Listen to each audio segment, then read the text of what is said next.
Iran's missile cities are meant to be invulnerable, carved 500 meters into mountains, spread across every province, ready to launch for years. Yet the very videos Tehran released to prove its power also reveal fatal flaws: open storage bays, no blast doors, and telltale tunnel mouths. If found, they aren't fortresses. They're kill boxes. In 2026, that contradiction would be tested in the most intense air campaign since the Iraq War. On February 4, 2025, President Trump signed a national security presidential memorandum restoring maximum pressure, aiming to deny Iran any path to a nuclear weapon. By April, Washington had sanctioned the International Bank of Yemen, choking off funding to Iran's Houthi proxies. But the real shock came on June 22, when B-2 Spirit stealth bombers struck 3 nuclear sites under Operation Midnight Hammer. 14 GBU-57AB massive ordnance penetrators tore into the Fordow enrichment plant, buried 80 to 90 meters under rock. A Pentagon assessment 1 month later concluded Iran's nuclear program had been set back by roughly 2 years. The physical strike proved that even deeply buried bunkers were not immune. For Iran, this was the cue to fall back on its backup deterrent, a network of missile cities that began at 500 meters, well beyond the reach of any conventional bunker buster. Even before the nuclear strikes, Iran had been revealing its underground missile infrastructure. On March 26, 2025, state television broadcast a tour of a new missile city, inspected by top generals Bagheri and Hajizadeh. The footage showed rows of Gadrach, Imad, Khyber Shikan, Sijil, and Haj Qasim missiles packed into winding tunnels. A 2020 video had already demonstrated an automated railway system that transports missiles vertically from storage to launch positions, enabling rapid successive firings without cranes or transloaders. Then, in a July 2025 interview, IRGC Aerospace Chief Hajizadeh declared that such missile cities exist in every Iranian province, at a depth of around 500 meters. For Tehran, the message was clear: no matter how many bunker busters the US dropped on its nuclear sites, its missile force would survive, dispersed and deep, ready to launch back. Iran's underground network is more than a hiding place, it's the hardware of an explicit doctrine of survivable offensive retaliation. Unlike North Korea's tunnels, which prioritize regime survival, or China's underground Great Wall for border defense, Iran's missile cities are designed for sustained launch, survival, and reattack. Prior to the 2026 war, Iran possessed the largest ballistic missile arsenal in the Middle East, an estimated 3,000 to 4,000 missiles. In February 2026, Foreign Minister Araghchi stated that Tehran deliberately limits missile range to 2,000 kilometers, enough to hit every target of interest in the region without triggering a global arms race.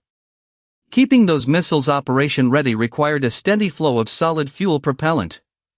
After snapback sanctions resumed in September 2025, European intelligence tracked 2,000 tons of sodium perchlorate from China, enough to manufacture propellant for roughly 500 missiles. The automated railways, the depth, and the chemical supply chain were all calculated to guarantee Iran could fire multiple salvos, absorb strikes, and fire again, a true multi-front retaliatory machine. The doctrine faced its ultimate exam on February 28, 2026. After the largest U.S. military buildup in the region since the 2003 invasion of Iraq, joint U.S.-Israeli airstrikes killed Supreme Leader Ali Khamenei and thousands of IRGC personnel.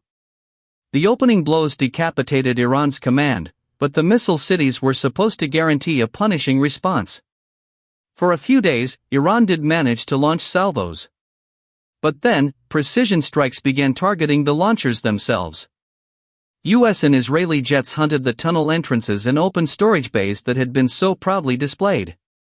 Within the first week, Iran's daily missile launches plummeted by 86%.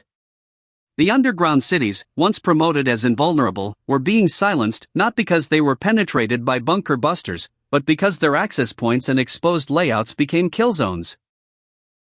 Why did the missile cities fail to sustain the promised barrage? The answer lies in the very propaganda that made them famous. The 2020 automated railway video and the 2025 tour revealed missiles standing upright in open caverns, with no internal blast doors to section off damage. Once a tunnel mouth was located, a single penetrating weapon could gut the entire gallery.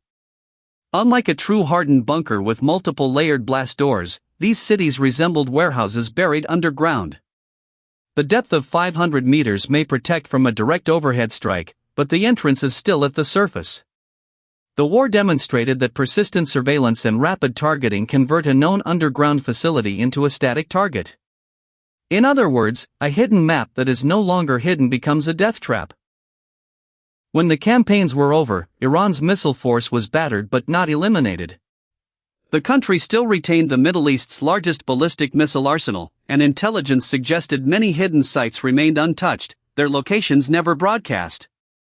The 2,000 tons of Chinese sodium perchlorate had likely already been converted into propellant for new missiles, stashed in deeper chambers. What changed was the myth.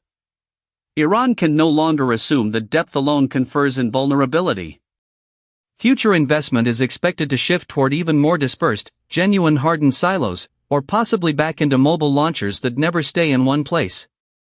In the year after, satellite analysts scoured mountains, identifying over a dozen new tunnel entrances matching earlier design patterns. The hidden map under every province has been partially redrawn with red X's, and every known missile city now carries a target on its door. So were Iran's missile cities invulnerable fortresses or kill boxes? The answer is both until they were found.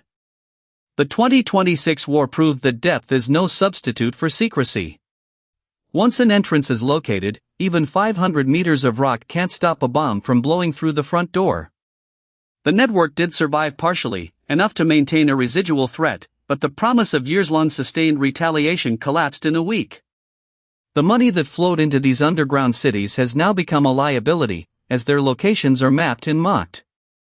Iran's future deterrence may hide not deeper, but smarter, perhaps in launchers that never stay still, or in tunnels that have no public